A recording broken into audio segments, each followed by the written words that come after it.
Salam sukses dan semangat pagi. Pada kesempatan ini saya ingin menyampaikan tentang beberapa ilmu penerbangan khususnya passenger handling. Barangkali Anda yang belum terlibat di penerbangan asing dengan istilah passenger handling. Passenger handling itu adalah penanganan penumpang di bandara baik sebelum maupun sesudah kedatangan. Jadi kalau kita ingin melihat contohnya, kalau sebelum kedatangan apa sih penanganan yang dilakukan? Salah satunya adalah penanganan check-in counter.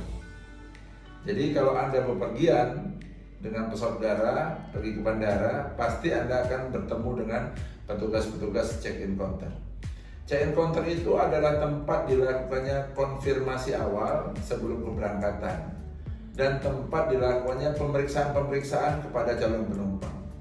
Nah, kalau kita bicara konfirmasi dan pemeriksaan adalah apa yang dikonfirmasi dan apa yang diperiksa. Yang dikonfirmasi adalah bahwasanya penumpang itu positif mau berangkat.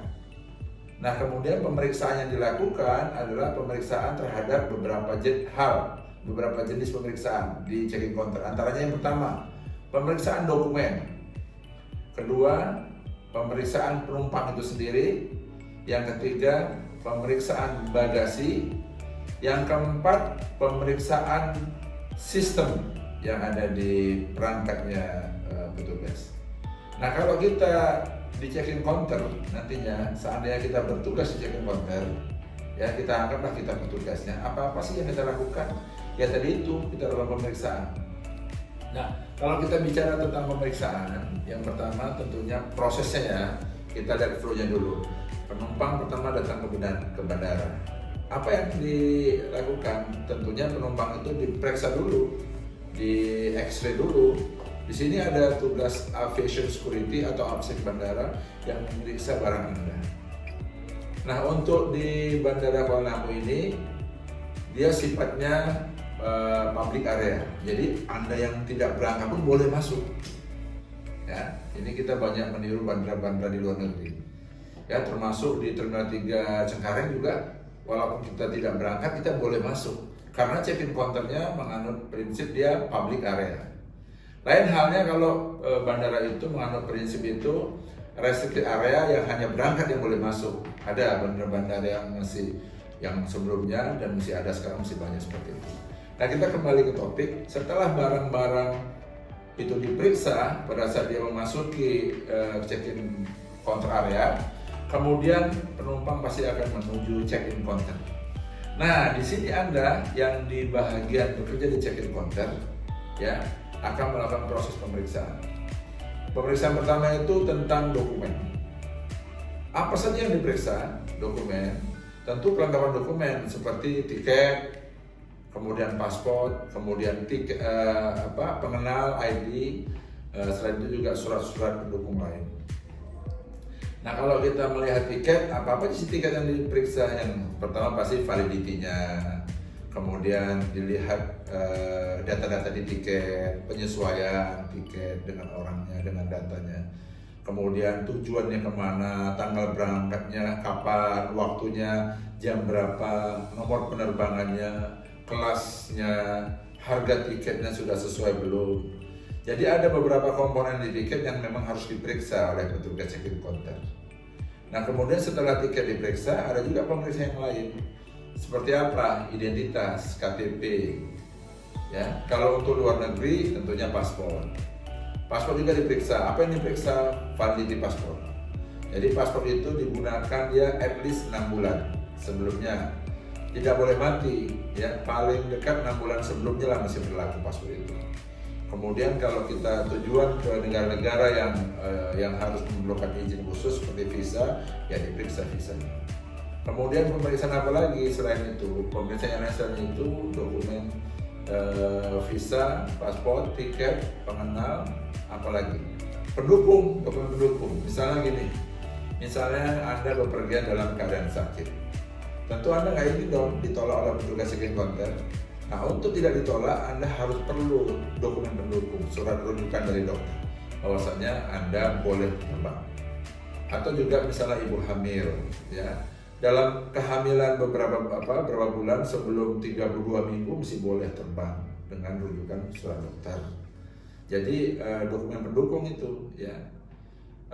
Bisa juga kalau seandainya yang berangkat itu UM atau anak-anak. Nanti akan kita jelaskan di bab berikutnya. Nah, jadi pemeriksaan dokumen tadi ya, dokumen yang diperiksa itu ada tiket, paspor, KTP dan surat pendukung. Yang kedua yang diperiksa itu passengernya atau penumpangnya. Apa yang diperiksa oleh passenger? Ya, passenger itu akan dilakukan profiling, akan dilihat, akan diamati apakah dia memenuhi aspek-aspek untuk diberangkatkan. Aspek apa yang diperhatikan? Aspek safety, aspek security, dan satu lagi aspek service. Kalau aspek safety dia menyangkut keselamatan. Kira-kira penumpang ini berpotensi mengganggu keselamatan tidak? Aspek security kira-kira mengganggu keamanan tidak? Kemudian aspek service, nah orang sering abai di sini. Orang bicara safety, bicara security, oke, memang wajib, tapi aspek service juga harus kita kedepankan. Aspek service itu begini misalnya kita dalam menerima penumpang itu kita lihat kalau memang penumpangnya itu membutuhkan perhatian khusus, misalnya orang tua udah nggak kuat berdiri, ya kita sediain kursi rodanya. Kalau misalnya orang ibu hamil, kita suruh duduk dulu dia di tempat yang bisa dia duduk. Nah, ini aspek-aspek ini mesti diperhatikan pada saat kita melakukan passenger profiling kepada calon penumpang. Yang ketiga, aspek apa yang diperhatikan? Bagasi. Ya, bagasi. Apa itu bagasi? Nah, aspek yang diperhatikan adalah bagaimana kita menerima bagasi itu agar bagasi itu memenuhi beberapa aspek tadi. Safety, security, dan service tentunya. Nah, untuk aspek safety tentunya kita periksa dulu ya. Kita periksa dulu bagasi itu kira-kira ada yang rusak nggak dalam penerimaan. Jadi kita jangan menerima dengan kondisi normal, padahal bagasinya dalam kondisi khusus. Kalau ada kita bertemu dengan bagasi dalam kondisi yang tidak normal, artinya ada kerusakan, kita harus sampaikan kepada penumpang bahwasanya bagasi itu ada kerusakan, contoh di handle-nya atau di rodanya atau ada sobekan dan segala macam. Agar kita lakukan perlakuan khusus. Untuk apa? Untuk penumpang sama-sama memahami, mengetahui dan mensepakati bahwasanya bagasi diterima dalam keadaan rusak. Jangan sampai nanti di tujuan dia klaim bagasi yang rusak dalam perjalanan. Nah, kemudian untuk melakukan pemeriksaan bagasi itu kita lakukan baggage profiling dengan beberapa pertanyaan-pertanyaan. Salah satunya kita harus konfirmasi kepada penumpang, apakah barang ini barang Anda? Kita harus tanya. Yang kedua, apakah Anda yang melakukan kemasan sendiri, mengemas sendiri? Apakah ada barang orang lain dititipkan di dalam tas Anda, bagasi Anda? Kemudian apakah Anda pernah meninggalkan bagasi ini di suatu tempat dalam waktu yang cukup lama? Misalnya ditinggal di luar, dia ke toilet. Nah, ini harus dipastikan. Kenapa? Karena bisa disusupi oleh orang lain isi tas bagasinya kalau kita tidak awasi. Yang terakhir kita konfirmasi, apakah di dalam bagasi Anda ada barang-barang berbahaya atau barang-barang berharga? Nah, kalau ada, berarti kita perlakukan dia sebagai bagasi khusus. Kalau ada barang berbahaya, silahkan dilihat apakah dia bisa dibawa atau tidak bisa dibawa. Kalau ada barang-barang berharga, ya agar dikeluarkan, agar dia dalam pengendalian personal. Nah, yang terakhir yang perlu diperiksa adalah kesesuaian data dalam sistem. Jadi kalau kita datang penumpang namanya si Polan, kita cek di sistem, benar nggak namanya si Polan? Jangan-jangan namanya si Pilun. Nah, harus sesuai namanya. Kemudian kita cross check data kita di sistemnya, nama orangnya kita cek sesuai sama pengenalan tidak. Kemudian kita pastikan pengenalan tadi itu, identitas itu sesuai nggak dengan orangnya. Jangan tiketnya anak-anak yang berangkat orang tua. Tiketnya masih bayi, tapi yang berangkat sudah anak-anak lebih dari 2 tahun. Nah, itu harus konfirmasi juga data di sistem. Ya. Di sistem juga kita harus periksa, barangkali ada permintaan khusus. Misalnya permintaan untuk makanan khusus, ya special meal.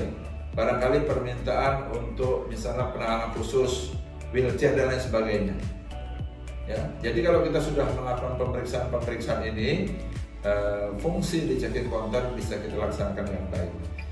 Sementara begitu saja yang kami sampaikan dalam edisi kali ini. Nanti kita akan bertemu kembali di edisi berikutnya.